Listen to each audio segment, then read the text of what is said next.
Ένας συνταξιούχος αστυνομικός σκυλοσφτανέει σε μια απομονωμένη φάρμα, όπου ξεκινούν να συμβαίνουν περίεργα γεγονότα.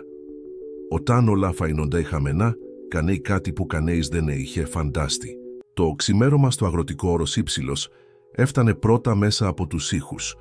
Η Ελένη Παπαδοπούλου, καθισμένη στη κουνιστή της καρέκλα στο βεράντα, αντιλαμβανόταν την άφιξη της μέρας πολύ πριν ο ήλιος αγγίξει τον ορίζοντα. Τα αυτιά της συνέλαβαν την πρωινή συμφωνία, το κελαϊδισμό των κόκορων στο βάθος, το βαρύ βουητό του βοηδούς που έβαζε βόσκηση και το ψιθυριστό θρώισμα των φύλων στα καφιεδέντρα, που κινούνταν από το δροσερό πρωινό αεράκι. Το άρωμα του φρεσκοκομμένου καφέ εισχώρησε στο βεράντα, αναμειγνύοντας με τη μυρωδιά της υγρής γης που είχε βρέξει το πρωινό δροσόδα κρυστάλλινα. Η Ελένη εισπνοεί βαθιά, αφήνοντας αυτή τη γνώριμη μυρωδιά να γεμίσει τους πνεύμονές της. Τα δάχτυλά της χτύπαναν απαλά στο ξύλινο βραχίωνα της καρέκλας, ακολουθώντας έναν ρυθμό που μόνο αυτή γνώριζε. «Μητέρα, έφερα τον καφέ σου», είπε με ήρεμη φωνή η Λουκία. Η Ελένη χαμογέλασε, απλώνοντας το χέρι της με ακρίβεια για να παραλάβει το φλιτζάνι. Μετά από σχεδόν μια δεκαετία χωρίς να βλέπει, οι υπόλοιπες αισθήσεις της είχαν καταστεί εξαιρετικά ευαίσθητες. «Ευχαριστώ, κόρη μου. Ο Γαβριήλ έχει πάει να δει τα βοηδή», ρώτησε η Ελένη, λαμβάνοντας ένα γουλιά από τον ζεστό καφέ. Το υγρό κατέβαινε ανακουφιστικά στον λαιμό της, ξυπνώντας μνήμες παρόμοιων πρωινών μέσα στα χρόνια. «Ναι, έφυγε πολύ νωρίς. Μου είπε ότι ήθελε να ελέγξει το φράχτη στο βόρειο βοσκοτόπι πριν ξεκινήσουν οι δραστηριότητες της ημέρας», απάντησε η Λουκία, στηρίζοντας το σώμα της στη βάση της πόρτας. «Σε ανησυχεί κάτι, μητέρα?» Η Ελένη έμεινε σιωπηλή για μια στιγμή, σκέφτοντας την ερώτηση της κόρης. Υπήρχε κάτι διαφορετικό στον αέρα εκείνο το πρωινό, μια ανησυχία που δεν μπορούσε να εξηγήσει. Οι αισθήσεις της, πάντοτε τόσο ακριβείς, φαινόταν να αντιλαμβάνονται μια διακριτική διαταραχή στην καθημερινότητα της φάρμας. «Δεν ξέρω ακριβώς, Λουκία. Ίσως είναι μόνο η εντύπωσή μου, αλλά», δίστασε η Ελένη, μη θέλοντας να ανησυχεί περιττά τη κόρη της. «Ο άνεμος σήμερα μοιάζει διαφορετικός». Η Λουκία γνώριζε καλά αυτόν τον τόνο στη φωνή της μητέρας. Από τότε που είχε χάσει την όρασή της, η Ελένη είχε αναπτύξει μια σχεδόν υπερφυσική σύνδεση με τη φάρμα. Καταλάβαινε τις μεταβολές του καιρού, ένιωθε πότε ένα ζώο ήταν άρρωστο και ακόμη μπορούσε να αναγνωρίζει επισκέπτες από τον ήχο των βημάτων του στο χώμα του δρόμου. Ο ήχος βημάτων σε παπούτσια με βαριά σκάλα διέκοψε τις σκέψεις τους. Ο Γαβριήλ εμφανίστηκε στο βεράντα, αναπνέοντας βαριά με το νεανικό του πρόσωπο γεμάτο ανησυχία. «Μητέρα Λουκία, πρέπει να δείτε, ακριβώς πρέπει να μάθετε κάτι». Η Ελένη διορθώθηκε στην καρέκλα της, οι αισθήσεις της ξαφνικά σε εγρήγορση. «Τι έγινε, γέ μου?»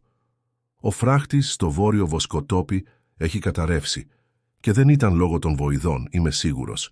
Υπάρχουν περίεργες ενδείξεις στο έδαφος, σαν να είχε περάσει κάποιος εκεί τη νύχτα», εξήγησε ο Γαβριήλ με ελαφριά δονήσεις στη φωνή του. Ένα βαρύ σιωπηλό πέταξε πάνω από το βεράντα. Η Ελένη άφησε το φλιτζάνι του καφέ πάνω στο παρασκήνιο, αφήνοντας τα δάχτυλά της να αγγίξουν instinctivamente το ρολόγι που πάντα κουβαλούσε στην ποδιά της. «Έλεγξε σαν λείπει κάποιο ζώο?» ρώτησε ήρεμα η Ελένη, διατηρώντας την ψυχραιμία, παρόλο που η καρδιά της χτυπούσε γρήγορα.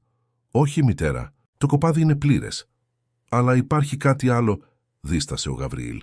«Βρήκα ίχνη κοντά στο εργοστάσιο εργαλείων. Κάποια εργαλεία ήταν ανακατεμένα, σαν να είχε μπει κάποιος και τα είχε μετακινήσει». Η Λουκία πλησίασε τη μητέρα της, τοποθετώντας το ζεστό της χέρι στον ώμο της. Η Ελένη συνέδεσε το χέρι της με το της κόρης, νιώθοντας τον αχνό τρόμο που προσπαθούσε να κρύψει. «Πρέπει να ενημερώσουμε τον Κεσάριο Χαλιμαντάκη», αποφάσισε η Ελένη, αναφερόμενη στον πρώην αστυνομικό που ζούσε στην γειτονική ιδιοκτησία και είχε υπάρξει πάντα ένας μεγάλος φίλος της οικογένειας. «Λουκία, μπορείς να πας εκεί?» «Φεύγω αμέσως», απάντησε η Λουκία, ήδη κινώντας τα πόδια της προς τις σκάλες του βεράντας. «Και εσύ, Γαβριήλ?» κάλεσε η Ελένη, η φωνή της σταθερή παρά την ανησυχία. «Θέλω να καταγράψεις λεπτομερώς όλα όσα βρήκες διαφορετικά. Κάθε σημάδι, κάθε αντικείμενο εκτός τόπου. Τα μάτια σου θα γίνουν τα δικά μου σε αυτή την κατάσταση». Ο νεαρός κούνησε καταφατικά, ακόμη κι αν ήξερε ότι η μητέρα του δεν μπορούσε να δει το χειρονομικό του. «Ναι, κυρία μου, θα σημειώσω τα πάντα». Η Ελένη παρέμεινε καθισμένη, ενώ τα χέρια της ήταν δεμένα πάνω στα γόνατά της. Το φλιτζάνι του καφέ είχε κρυώσει, ενώ το μυαλό της εργάζονταν σκληρά. Χρόνια εμπειρίας στη διαχείριση της φάρμας την είχαν διδάξει ότι οι συμπτώσεις σπάνια υπάρχουν στο αγρόκτημα. Ο άνεμος συνέχιζε να φυσά, φέρνοντας μαζί του τους γνώριμους ήχους της φάρμας. Αλλά τώρα ανάμεσά τους υπήρχε κάτι επιπλέον, μια δυσαντίληπτη νότα που μόνο η Ελένη, με την οξύτητα της αντίληψής της, μπορούσε να ακούσει. Κάτι επρόκειτο να αλλάξει στην ήσυχη ρουτίνα του αγροτικού όρος Ήψιλος και έπρεπε να είναι προετοιμασμένη. Ο Κεσάριος Αλιμαντάκης έφτασε στο αγροτικό όρος Ήψιλος λίγο μετά το μεσημέρι. Ο έντονος ήλιος της αλτέρας έκανε τον υδρότα να κυλάει στο μέτωπό του, καθώς στάθμευε το φορτηγό του κοντά στο κύριο σπίτι. Τα έμπειρα μάτια του πρώην αστυνομικού εξέταζαν προσεκτικά τον χώρο, αναζητώντας σημάδια για όσα η Λουκία του είχε αναφέρει νωρίτερα.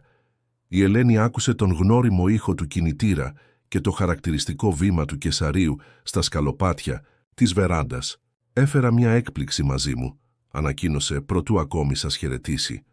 Ο ήχος βαριών παπουτσιών συνόδευε τα βήματά του.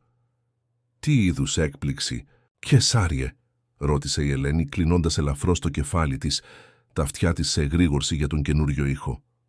«Αυτός είναι ο Ρεξ», απάντησε ο Κεσάριος, ενώ ένας επιβλητικός Μπέλγος Μαλινόη που είχε συνταξιοδοτηθεί πρόσφατα στεκόταν δίπλα του. «Ήταν σύντροφος μου στην αστυνομία. Πρόσφατα αποσύρθηκε και σκέφτηκα ότι θα ήταν χρήσιμο εδώ στη φάρμα». Η Ελένη τέντωσε το χέρι της, νιώθοντας την υγρή μύτη του σκύλου να αγγίζει τα δάχτυλά της. Ο Ρεξ την εξέτασε απαλά με τη μύτη του και εκείνη μπορούσε να αισθανθεί τη δύναμη και την νοημοσύνη του ζώου μέσα από την τρυφερή του επαφή. «Κεσάριε», ξεκίνησε η Ελένη, η φωνή της αναμειγνύοντας ευγνωμοσύνη και ανησυχία. «Σχετίζεται αυτό με όσα συνέβη το πρωί, έτσι?» Ο πρώην αστυνομικός κάθισε κοντά της. «Ελένη, με έχεις γνωρίσει αρκετά και ξέρεις ότι δεν πιστεύω στις συμπτώσεις. Τα σημάδια που βρήκε ο Γαβριήλ, ο καταραίων φράχτης, δεν είναι έργο τυχαίου γεγονότος. Η Λουκία και ο Γαβριήλ, που είχαν ενωθεί μαζί τους στο βεράντα, παρακολουθούσαν με περιέργεια τον Ρεξ. Ο σκύλος διατηρούσε τη στάση εγρήγορσης, τα μάτια του σαρώντας συνεχώς τους γύρω χώρους της ιδιοκτησίας. «Έχει εκπαιδευτεί?» ρώτησε ο Γαβριήλ, γοητευμένος από την επιβλητική παρουσία του ζώου. «Ο Ρεξ είναι ένας από τους καλύτερους σκύλους που έχω δουλέψει», απάντησε ο Κεσάριος με περηφάνεια. «Διαθέτει εξαιρετική όσφρηση και ένα ανεπανάληπτο ένστικτο προστασίας. Μπορεί να φαίνεται απειλητικός, αλλά είναι εξαιρετικά ευγενικός με όσους εμπιστεύεται». Σαν να επιβεβαιώνει τα λόγια του Κεσαρίου, ο Ρεξ πλησίασε τον Γαβριήλ, επιτρέποντάς του να χαϊδέψει το μαλακό του τρίχωμα. Η Λουκία επίσης πλησίασε, θαυμάζοντας την ηρεμία του σκύλου που λίγα λεπτά πριν φαινόταν τόσο αυστηρός. «Αλλά γιατί τώρα, Κεσάριε?» ρώτησε η Ελένη με χαμηλή φωνή, έτσι ώστε μόνο ο φίλος της να ακούσει. «Τι δεν μου λες?» Ο Κεσάριος αναστέναξε, επιλέγοντας προσεκτικά τα λόγια του. «Άκουσα ιστορίες, Ελένη. Άλλες ιδιοκτησίες στην περιοχή έχουν αναφέρει περίεργα περιστατικά. Εξαφανιζόμενα εργαλεία, κατεστραμμένοι, φράχτες, μυστηριώδη ίχνη νυχτερινών κινήσεων. Δεν έχει συμβεί κάτι σοβαρό ακόμα, αλλά αρκετό για να σε ανησυχεί», συμπλήρωσε η Ελένη, κατανοώντας τη σοβαρότητα της κατάστασης. «Ακριβώς», επιβεβαίωσε ο Κεσάριος. «Ο Ρεξ θα βοηθήσει στην προστασία της φάρμας. Διαθέτει ένα έκτο αίσθημα για τον κίνδυνο και, πιστέψτε, με κανείς δεν περνάει απαρατήρητος από αυτόν». Η Ελένη κούνησε αργά το κεφάλι της, ενώ τα δάχτυλά της άγγιξαν ξανά το τρίχωμα του Ρεξ που είχε πλησιάσει. Υπήρχε κάτι παρηγορητικό στην παρουσία του ζώου, μια αίσθηση ασφάλειας που δεν περίμενε να νιώσει τόσο γρήγορα. «Και έχει εκπαιδευτεί να υπακούει στους νέους ιδιοκτήτες?» ρώτησε πρακτικά η Ελένη. «Ο Ρεξ είναι εξαιρετικός και σε αυτό», διαβεβαίωσε ο Κεσάριος. «Θα χρειαστεί μερικές μέρες για να προσαρμοστεί, αλλά εγγυώμαι ότι σύντομα θα ενταχθεί τέλεια στην καθημερινότητά σας». Το υπόλοιπο του απογεύματος πέρασε εξοικειώνοντας τον Ρεξ με την ιδιοκτησία. Ο Κεσάριος οδήγησε τον σκύλο σε όλα τα σημαντικά σημεία της φάρμας, ενώ ο Γαβριήλ και η Λουκία παρακολουθούσαν μαγεμένοι, καθώς το ζώο απομνημόνευε κάθε λεπτομέρεια του εδάφους. Η Ελένη παρέμεινε στη βεράντα, τα αυτιά της ακούγοντας τις εξηγήσεις του Κεσαρίου για τις βασικές εντολές που υπάκουε ο Ρεξ. Υπήρχε κάτι στην παρουσία του σκύλου που την έκανε να νιώθει πιο ασφαλής, σαν να είχε τελικά βρει το κομμάτι που έλειπε, καθώς ο ήλιος άρχιζε να δύει, βάφοντας τον ουρανό σε αποχρώσεις πορτοκαλί που η Ελένη μπορούσε μόνο να φανταστεί. Ο Ρεξ είχε ήδη δείξει μια εκπληκτική κατανόηση του νέου του σπιτιού. Κινιόταν με ευκολία στο έδαφος, διατηρώντας πάντα μια προστατευτική απόσταση από την οικογένεια. «Έχει ήδη διαλέξει εσάς», σχολίασε ο Κεσάριος ευχαριστημένος, προετοιμάζοντας την αναχώρησή του. «Ο Ρεξ έχει μια πιστή καρδιά και ένα οξύ ένστικτο. Να του εμπιστεύεστε και ποτέ δεν θα σας απογοητεύσει». Καθώς το φορτηγό του Κεσαρίου εξαφανιζόταν στον χώματοδρόμο, η Ελένη ένιωσε τον Ρεξ να εγκαθίσταται στα πόδια της στη βεράντα. Ο σκύλος εξέπνεε ένα ικανοποιητικό σιγαλισμό, σαν να αναγγέλει ότι είχε βρει τη θέση του στον κόσμο. «Καλώς ήρθες στην οικογένεια, Ρεξ», ψιθύρισε η Ελένη με ένα άπαλο χαμόγελο στα χείλη της. Ο νυχτερινός αέρας φυσούσε πιο ήπια τώρα και για πρώτη φορά εκείνη τη μέρα ένιωθε πως ίσως, μόνο ίσως, οι αλλαγές που έρχονταν δεν ήταν απλώς λόγος ανησυχίας. Η πρώτη εβδομάδα με τον Ρεξ στο αγροτικό όρος Ήψιλος έφερε μια νέα δυναμική στην καθημερινότητα της οικογένειας Παπαδοπούλου. Ο Μπέλγος, Μαλινόη, προσαρμόστηκε γρήγορα, σαν να ανήκε εδώ από πάντα. Κατά τη διάρκεια της ημέρας συνόδευε τον Γαβριήλ στις εργασίες με τα βοηδή, δείχνοντας μια φυσική ικανότητα να καθοδηγεί τα ζώα. Το βράδυ ξαπλωνόταν στα πόδια της Ελένης στη βεράντα, μοιράζοντας μαζί της την στοργική σιωπή των αστερόσκονων νυχτών. Η Λουκία βρήκε στον Ρεξ έναν πιστό σύντροφο κατά τις πρωινές της βόλτες για τον έλεγχο των καλλιεργειών. Ο σκύλος ακολουθούσε προσιλωμένα τα βήματά της, τρέχοντας περιστασιακά μπροστά για να ερευνήσει οποιονδήποτε ύποπτο ήχο. Η νεαρή άρχισε να εμπιστεύεται τα ένστικτα του ζώου, παρατηρώντας πως πάντα φαινόταν να γνωρίζει πότε κάτι ήταν εκτός τόπου. «Είναι εντυπωσιακό πως καταφέρνει να προβλέπει τα πάντα», σχολίασε η Λουκία σε μια απόγευση με την Ελένη, ενώ προετοιμάζαν το δείπνο. Η μυρωδιά των φρέσκων μυρωδικών γέμιζε την κουζίνα, αναμειγνύοντας με το άρωμα του φασολιού που σιγοψινερώταν πάνω στο ξυλόφουρνο. Η Ελένη χαμογέλασε, ενώ τα εξειδικευμένα χέρια της ξεφλούδισαν πατάτες με την ακρίβεια κάποιου που βλέπει με τα δάχτυλα. «Ο Ρεξ έχει ένα ιδιαίτερο χάρισμα, κόρη μου. Όπως έμαθα να βλέπω τον κόσμο με έναν διαφορετικό τρόπο, έτσι και αυτός βλέπει πέρα από όσα τα μάτια μας μπορούν να αντιληφθούν». Εκεί έξω, ο βαθύς γάβγισμα του Ρεξ διέκοψε την ησυχία της απογεύματος. Δεν ήταν ο συνηθισμένος ήχος προειδοποίησης για γνωστούς επισκέπτες, αλλά κάτι πιο έντονο, πιο επίγον. Η Ελένη σταμάτησε αμέσως ό,τι έκανε, οι αισθήσεις της ξανάζονταν την αλλαγή στην ατμόσφαιρα. «Λουκία, κάλεσε τον αδερφό σου», είπε η Ελένη, η φωνή της ήρεμη, παρά την ανησυχία που ξεκίνηνε να μεγαλώνει μέσα της. Ο Γαβριήλ έτρεξε στην κουζίνα, ακόμα αναπνέοντας βαριά μετά τις εργασίες στο χωράφι. «Ο Ρεξ είναι ανήσυχος από το μεσημέρι», ανέφερε. «Μυρίζει τον αέρα και κοιτάζει προς το βόρειο βοσκοτόπι, εκεί που βρήκαμε τον κατεστραμμένο φράχτη την περασμένη εβδομάδα». Η Ελένη σηκώθηκε, τα βήματά της σίγουρα παρά την σκοτεινιά που περιέβαλε. «Πάμε να περιηγηθούμε στην ιδιοκτησία πριν σκεφτεί η νύχτα». Γαβριήλ πήγαινε να πάρει στη μεγάλη φακό από την ντουλάπα στο διάδρομο. Λουκία ενημέρωσε τον Κεσάριο μέσω του ραδιοφώνου ότι θα κάνουμε περιπολία. Οι τρεις τους βγήκαν για μια βόλτα στο απόγευμα, με τον Ρεξ να αναλαμβάνει αμέσως τη θέση του οδηγού.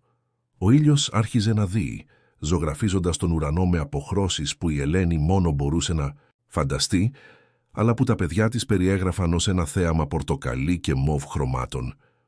Ο Ρεξ τους οδήγησε απευθείας στο βόρειο βοσκοτόπι, το σώμα του τεντωμένο, δείχνοντας ότι κάτι δεν ήταν σωστό. Όταν έφτασαν κοντά στον πρόσφατα ανακαινισμένο φράχτη, ο Ρεξ σταμάτησε απότομα, με τη μύτη του στραμμένη προς το έδαφος. «Υπάρχει κάτι εδώ», μουρμούρισε ο Γαβριήλ κατευθύνοντας το φως του φακού εκεί που ο Ρεξ έψαχνε. Στο υγρό έδαφος, μερικώς καλυμμένο από το χαμηλό βλάστηση, εμφανίστηκαν ίχνη τροχών σχηματισμένα σε μοτίβο που δεν τέριαζε με κανένα από τα οχήματα της φάρμας. Η Ελένη σκύπησε τα ευαίσθητα δάχτυλά της εξετάζοντας το έδαφος. «Αυτά τα ίχνη είναι πρόσφατα», διαπίστωσε, Χρόνια εμπειρία στο χώμα της έδιναν τη δυνατότητα να καθορίσει την ηλικία των παραμορφώσεων στο έδαφος. Η δροσιά του πρωινού δεν είχε ακόμη την ευκαιρία να κατασταλεί την ταραχή της γης. Η Λουκία παρατηρούσε τα γύρω με διπλή προσοχή, εντοπίζοντας λεπτομέρειες που ίσως είχαν περάσει απαρατήρητες. Υπάρχουν επίσης ίχνη παπουτσιών, μη τα ίδια με αυτά που φοράμε εδώ στη φάρμα. Ο Ρεξ παρέμενε σε εγρήγορση, η μύς του τεντωμένη κάτω από το λαμπερό του τρίχωμα. Κατά περιόδους σήκωνε το κεφάλι του και μυρίστηκε στον αέρα, σαν να προσπαθούσε να συλλάβει κάποια συγκεκριμένη μυρωδιά στο απόγευμα. «Πάμε να επιστρέψουμε στο σπίτι», αποφάσισε η Ελένη με σταθερή φωνή. «Γαβριήλ, θέλω εσένα και τον Ρεξ να κάνετε έναν τελευταίο έλεγχο στα στάβλα πριν βρεθεί η νύχτα».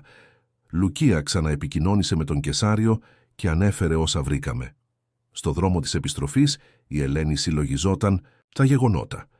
Το οξύμυαλό της άρχιζε να συνδέει όλα τα περιστατικά των τελευταίων εβδομάδων.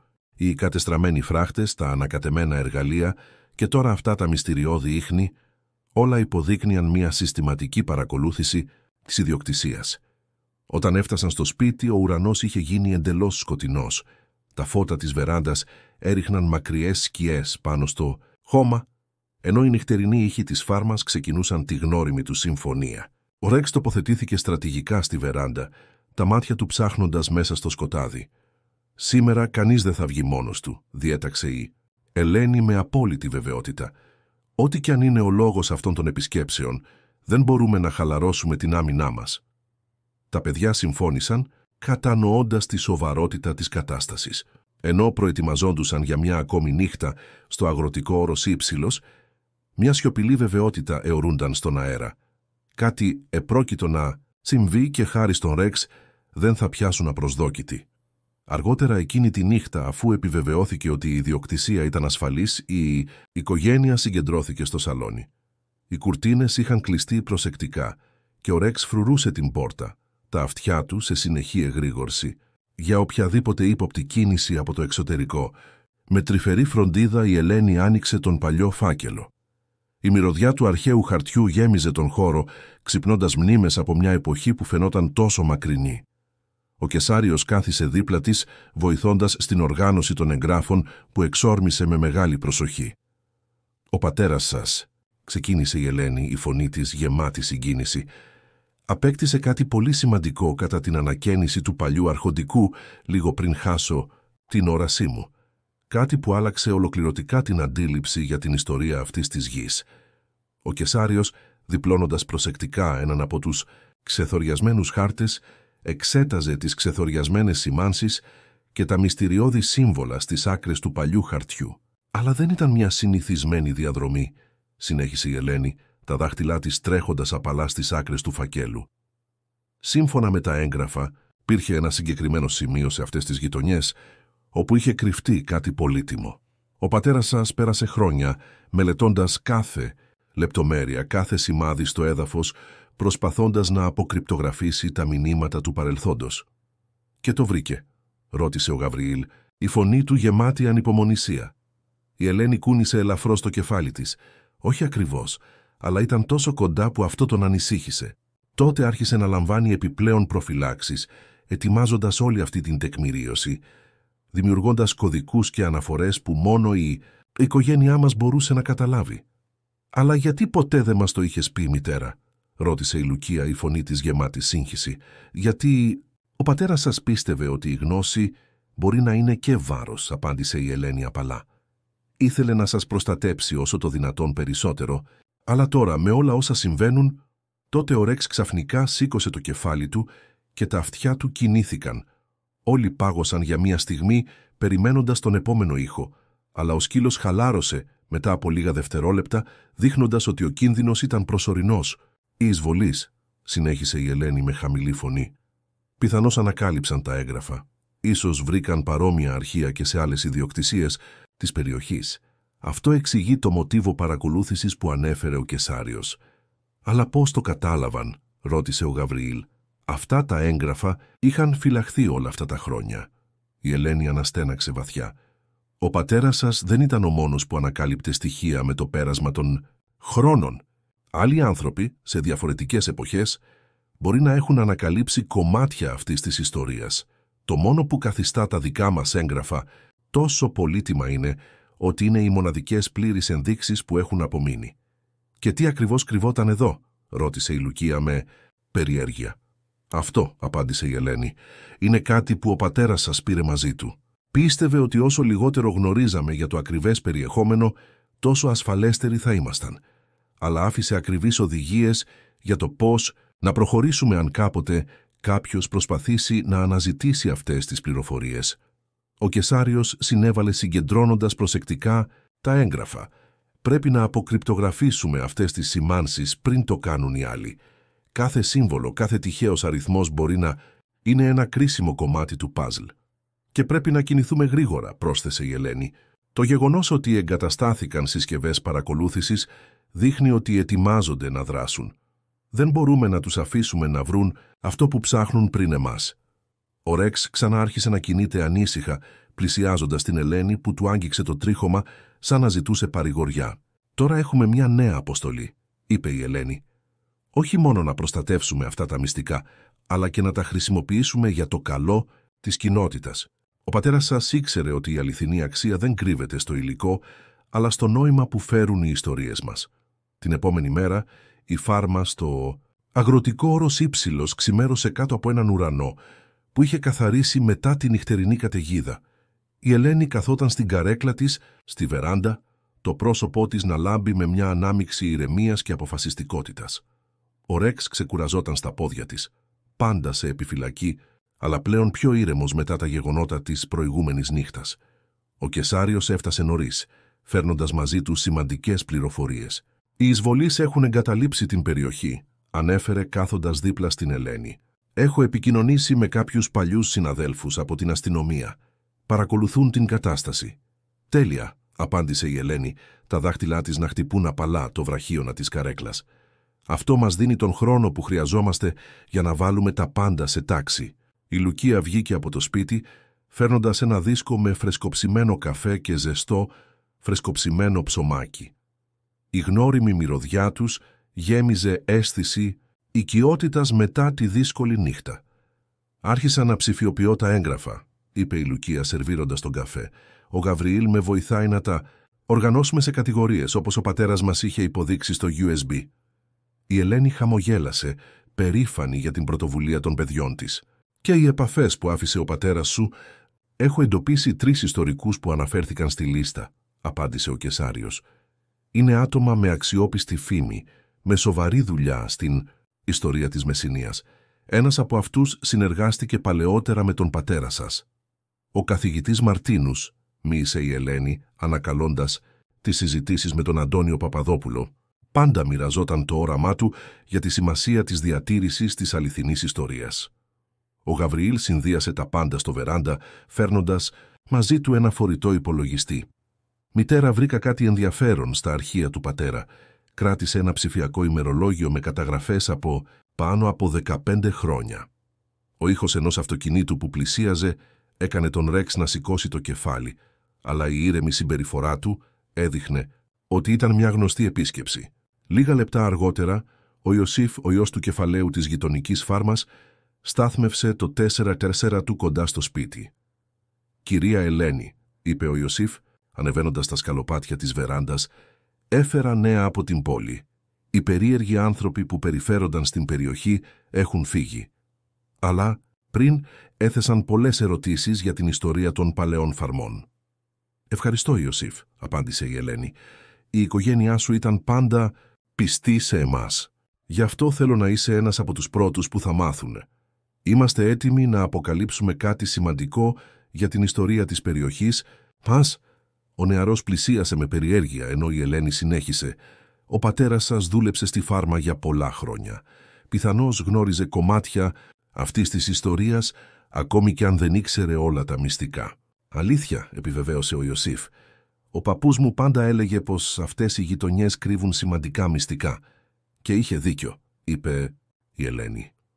«Αλλά τώρα ήρθε η ώρα να μοιραστούμε αυτά τα μυστικά με τον σωστό τρόπο, όχι για να δημιουργήσουμε συγκρούσεις ή διενέξεις, αλλά για να τιμήσουμε τη μνήμη όλων όσων βοήθησαν να οικοδομηθεί αυτή η περιοχή». Ο Κεσάριος κοίταξε το κινητό του ελέγχοντας μερικά μηνύματα. Ο καθηγητής Μαρτίνους απάντησε: «Μπορεί να έρθει ακόμη αυτή την εβδομάδα για να ξεκινήσει το έργο τεκμηρίωσης». «Τέλεια», είπε η Ελένη. «Εν τω μεταξύ πρέπει να οργανώσουμε τα πάντα». «Λουκία», συνέχισε να ψηφιοποιεί τα έγγραφα. «Κεσάριε, μπορείς να βοηθήσεις στην εγκατάσταση ενός διακριτικού συστήματος ασφαλείας για την παλιά υπόγεια εκκλησία». «Το έχω ήδη σκεφτεί», διαβεβαίωσε ο Κεσάριος. «Μπορούμε να το τοποθετήσουμε με τέτοιο τρόπο που να προστατεύει τον χώρο χωρίς να προκαλεί περιττό ενδιαφέρον». Ο Ρεξ σηκώθηκε και τέντωσε το σώμα του, σαν να ένιωθε ότι ήταν ώρα για την πρωινή περιπολία. Η Ελένη χαμογέλασε ακουμπώντας το τρίχωμα του Ρεξ. «Και εσύ, φίλε μου, θα παραμείνεις στα μάτια μας εδώ. Χάρη σε σένα, καταφέραμε όχι μόνο να προστατεύσουμε τα έγγραφα, αλλά και όλη την ιστορία που αντιπροσωπεύουν». Η ομάδα πέρασε το υπόλοιπο της πρωινής ώρας σχεδιάζοντας τα επόμενα βήματα. Η ανακάλυψη στην υπόγεια εκκλησία δεν ήταν το τέλος, αλλά η αρχή μιας νέας φάσης. Μια φάση όπου τα μυστικά που φυλάχθηκαν για τόσα χρόνια θα αποκαλύπτονταν στον κόσμο, με τρόπο που θα τιμούσε τη μνήμη όλων όσων προσέφεραν στη διατήρηση της αληθινής ιστορίας της Μεσσηνίας. «Ο πατέρας σας θα ήταν περήφανος», είπε ο Κεσάριος, κοιτάζοντας τη Λουκία και τον Γαβρίλ που συνεργάζονταν στην οργάνωση των εγγράφων. Πάντοτε ήξερε ότι αυτή η μέρα θα έρθει. Η Ελένη σηκώθηκε, στηρίζοντας τον ώμο της στη Λουκία. Ακριβώς όπως ήθελε ο Αντώνιος Παπαδόπουλος. Τώρα είναι η σειρά μας να συνεχίσουμε το έργο του, μετατρέποντας τα μυστικά του παρελθόντος σε γνώση για το μέλλον. 6 μήνες είχαν περάσει από την αποκάλυψη στην υπόγεια εκκλησία. Το αγροτικό όρος Ήψιλος είχε μεταμορφωθεί σε ένα διακριτό κέντρο έρευνας ιστορίας, όπου το παρελθόν και το παρόν συναντιόνταν αρμονικά. Η Ελένη, καθισμένη στην αγαπημένη της καρέκλα στη βεράντα, ένιωθε τις αλλαγές στον αέρα, όχι μόνο στη μεταβολή της καθημερινότητας, αλλά και στην ψυχή του τόπου. Το επίμελο έργο τεκμηρίωσης του καθηγητή Μαρτίνους και της ομάδας του αποκάλυψε πολλά περισσότερα από απλά ιστορικά έγγραφα. Κάθε κομμάτι που κατηγοριοποιούνταν, κάθε ιστορία που καταγραφόταν, αποκαλούσε ένα ακόμα κομμάτι στο πλούσιο πολιτιστικό ψηφιδωτό που σχηματίζει την ιστορία της Μεσσηνίας. «Μητέρα», είπε η Λουκία, πλησιάζοντας με ενθουσιασμό, «μόλις επιβεβαιώσαμε με το ιστορικό μουσείο». Αγαπήσαν την ιδέα της πορείας έκθεσης που θα ταξιδεύει από τόπο σε τόπο. Η Ελένη χαμογέλασε, απλώνοντας το χέρι της για να κρατήσει αυτή τη στιγμή με τη Λουκία. «Ο πατέρας σας πάντα έλεγε ότι αυτή η γνώση ανήκει σε όλους. Τώρα επιτέλους θα τη μοιραστούμε όπως πρέπει». Ο Ρεξ, ο πιστός φύλακας της οικογένειας, σηκώθηκε και τέντωσε τα πόδια του καθώς άκουγε το γνωστό θόρυβο της φορτηγής του Κεσαρίου που πλησίαζε. Ο Κεσάριος είχε γίνει μια διαρκής παρουσία στη φάρμα, όχι μόνο ως υπεύθυνος της ασφάλειας, αλλά και ως ενεργός συνεργάτης στο έργο διατήρησης της ιστορίας. «Φέρνω και νέα», ανακοίνωσε ο Κεσάριος ανεβαίνοντας τα σκαλοπάτια της βεράντας. Όσοι προσπαθούσαν να εισβάλλουν στην ιδιοκτησία ήταν μέλη μιας διεθνούς οργάνωσης κυνηγών θησαυρών. Όταν ανακάλυψαν ότι μετατρεπήσαμε τα πάντα σε επίσημο έργο διατήρησης, τα εγκατέλειψαν εντελώς. Ο Γαβριήλ, που εργαζόταν με τον καθηγητή Μαρτίνου στη ψηφιοποίηση των τελευταίων εγγράφων, προσέθεσε. Και όχι μόνο αυτό, οι άλλες οικογένειες της περιοχής άρχισαν να φέρνουν τα δικά τους έγγραφα και τις ιστορίες τους, σαν να ανοίξαμε μια πόρτα στο παρελθόν. Η Ελένη συμφώνησε, ικανοποιημένη. Ο ήχος φιλικών βημάτων ανακοίνων την άφιξη του καθηγητή Μαρτίνους, ο οποίος ενθουσιασμένος συμμετείχε στη συζήτηση. «Κυρία Ελένη», ξεκίνησε ο καθηγητής Μαρτίνους, «ο πρώτος τόμος του καταλόγου έχει ολοκληρωθεί. Είναι ένα έργο που υπερβαίνει την απλή τεκμηρίωση. Είναι ιστορίες πραγματικών ανθρώπων, οικογενειών που έχτισαν αυτή την περιοχή με τα ίδια τους τα χέρια. Και το πιο σημαντικό», πρόσθεσε η Λουκία, «έχουμε καταφέρει να το κάνουμε ακριβώς όπως ήθελε ο πατέρας μας, προστατεύοντας όχι μόνο τα έγγραφα, αλλά και τους ανθρώπους που εμπλέκονται». Ο καθηγητής συμφώνησε. «Το σύστημα που αναπτύξαμε, καταγράφοντας και μοιράζοντας τις πληροφορίες με ελεγχόμενο και υπεύθυνο τρόπο, γίνεται παράδειγμα για παρόμοια έργα σε όλη τη χώρα». Ο Ρεξ κούνησε με μια ήπια κίνηση της ουράς του, δείχνοντας την αποδοχή του στον καθηγητή και την ομάδα, σαν να καταλάβαινε τη σημασία του έργου. Ο Κεσάριος, που επιθεωρούσε την εγκατάσταση του νέου συστήματος ασφαλείας στην ιδιοκτησία, προσέθεσε: «Το σύστημα είναι σχεδόν έτοιμο, διακριτικό αλλά αποτελεσματικό όπως το συμφωνήσαμε». «Και τι γίνεται με τις κάμερες που βρήκαμε?» ρώτησε η Ελένη. «Όλα έχουν αφαιρεθεί», διαβεβαίωσε ο Κεσάριος. «Έχουμε τοποθετήσει αισθητήρες κίνησης στα στρατηγικά σημεία της ιδιοκτησίας. Κάθε ύποπτη δραστηριότητα θα ανιχνεύεται άμεσα». Ο καθηγητής Μαρτίνους πήρε ένα από τα παλαιότερα έγγραφα, το εξετάζοντας με σεβασμό. «Καθ' όλη τη διάρκεια των χρόνων μου δεν έχω δει μια συλλογή τόσο προσεκτικά διατηρημένη και σημαντική. Ο πατέρας σας δεν φυλάτει απλά αντικείμενα, φυλάτει τη ζωντανή μνήμη μιας εποχής». «Και τώρα», ρώτησε η Λουκία, «πώς θα μοιραστούμε όλα αυτά με το κοινό?» «Σταδιακά», απάντησε ο καθηγητής. «Πρώτα θα δημιουργήσουμε έναν πλήρη και λεπτομερή κατάλογο. Στη συνέχεια θα συνεργαστούμε με αξιόπιστους οργανισμούς για την οργάνωση εκθέσεων και ακαδημαϊκών δημοσιεύσεων. Κάθε αποκάλυψη θα γίνει την κατάλληλη στιγμή και με τον σωστό τρόπο». Η Ελένη χαμογέλασε, ικανοποιημένη με το σχέδιο. Ακριβώς όπως θα ήθελε ο Αντώνιος Παπαδόπουλος. Δεν πρόκειται να αποκαλύψουμε απλώς την αλήθεια, αλλά να το κάνουμε με τρόπο που ωφελεί όλους. Καθώς ο ήλιος έδιε, οι ακτίνες του φώτιζαν μέσα από τα παράθυρα του γραφείου, ενώ ο καθένας συνέχιζε το επιμελές του έργο. Ο Ρεξ έκανε περιστασιακές περιπολίες στην ιδιοκτησία, πάντα επιστρέφοντας για να ελέγξει την οικογένεια και τους νέους επισκέπτες. «Ξέρετε», είπε ο καθηγητής, κοιτάζοντας το Ρεξ, «υπάρχει κάτι ποιητικό στο πώς εξελίχθηκαν τα γεγονότα. Ένας σκύλος που αποσύρθηκε από την αστυνομία και βοηθά στην προστασία ιστορικών μυστικών, μια οικογένεια ενωμένη από τη μνήμη του πατέρα της και μια ομάδα ερευνητών που έχουν την τιμή να καταγράφουν όλη αυτή την ιστορία. Και δεν είναι μόνο για το παρελθόν», πρόσθεσε η Ελένη, η φωνή της γεμάτη συγκίνηση. «Είναι για το μέλλον, για να δημιουργήσουμε γέφυρες και να διασφαλίσουμε ότι οι επόμενες γενιές θα γνωρίζουν τις ρίζες τους». Καθώς η νύχτα έπεφτε πάνω από το αγροτικό όρος Ήψιλος, η ομάδα συνέχιζε το έργο της, ο καθένας συνειδητοποιώντας ότι συμμετείχε σε κάτι μεγαλύτερο από τον εαυτό του. Η ιστορία που φυλασσόταν για τόσα χρόνια άρχιζε να αναδύεται από τις σκιές, όχι ως πηγή συγκρούσεων, αλλά ως δώρο προς τις μελλοντικές γενιές. Αγαπητοί ακροατές, ελπίζουμε η ιστορία της οικογένειας Παπαδοπούλου να σας άγγιξε την καρδιά και να σας έδειξε πως ο αληθινός θησαυρός βρίσκεται στις ιστορίες που μοιραζόμαστε και διατηρούμε. Για να συνεχίσετε αυτό το ταξίδι ανακαλύψεων, ετοιμάσαμε μια ειδική λίστα αναπαραγωγής με ιστορίες εξίσου συναρπαστικές. Βρείτε την εδώ κάνοντας κλικ στα αριστερά. Αν αυτή η αφήγηση σας συγκίνησε, μη διστάσετε να εγγραφείτε στο κανάλι μας και να κάνετε like στο βίντεο. Κάθε μέρα φέρνουμε μοναδικές ιστορίες που εξερευνούν την πολυπλοκότητα και την ομορφιά της ζωής. Μοιραστείτε στα σχόλια και τις δικές σας οικογενειακές ιστορίες. Ποιος ξέρει πόσοι θησαυροί περιμένουν να ανακαλυφθούν. Μέχρι την επόμενη φορά, την επόμενη πρωινή ώρα, πριν ακόμα ο ήλιος ανατείλει πλήρως, ο Κεσάριος Αλιμαντάκης έφτασε στο αγροτικό όρος Ήψιλος. Το πρόσωπό του, συνήθως ήρεμο, είχε μια σοβαρή έκφραση που δεν διέφυγε από την Ελένη, ακόμα κι αν δεν μπορούσε να το δει. Ο ήχος των βημάτων του στη βεράντα είχε ένα ιδιαίτερο βάρος, πιο επίγον από το συνηθισμένο. «Ελένη, πρέπει να μιλήσουμε», είπε, αφού ανταλλάχθηκαν τα τυπικά χαιρετίσματα.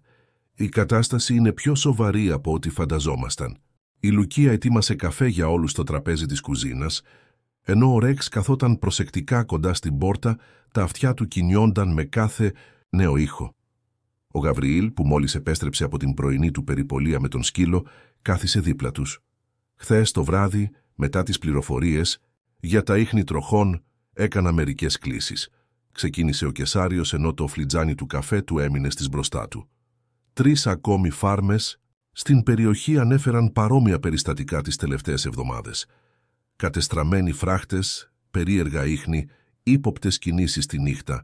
Η Ελένη διέσπασε τα δάχτυλα πάνω στο τραπέζι, το πρόσωπό της δείχνοντας μια ψυχραιμία που δεν συνάβαινε με την εσωτερική της ένταση. «Πιστεύεις πως παρακολουθούν τις ιδιοκτησίες?» «Είμαι σίγουρος», απάντησε ο Κεσάριος κλείνοντας προς τα εμπρός. «Και ακόμη πιο βρήκα κάτι χθες το βράδυ, ενώ περπατούσα μετά την κλήση σας». Ένας ήχος αντικειμένου που τοποθετήθηκε πάνω στο ξύλινο τραπέζι έκανε την Ελένη να γυρίσει το κεφάλι της με περιέργεια. Η Λουκία εξέφρασε έκπληξη και ο Γαβριήλ πλησίασε για να εξετάσει το αντικείμενο πιο προσεκτικά. «Είναι μια κάμερα», εξήγησε ο Κεσάριος, «μικρή, ανθεκτική στο νερό και με ασύρματη μετάδοση. Ήταν κρυμμένη ανάμεσα στη βλάστηση, κοντά στο αποθήκη εργαλείων. Τεχνολογία εχμής δεν είναι κάτι κοινό. Άρα μας παρακολουθούν», μουρμούρισε η Λουκία, η φωνή της δονημένη. Η Ελένη τέντωσε το χέρι της, τα ευαίσθητα δάχτυλα εξερευνώντας τη μικρή συσκευή.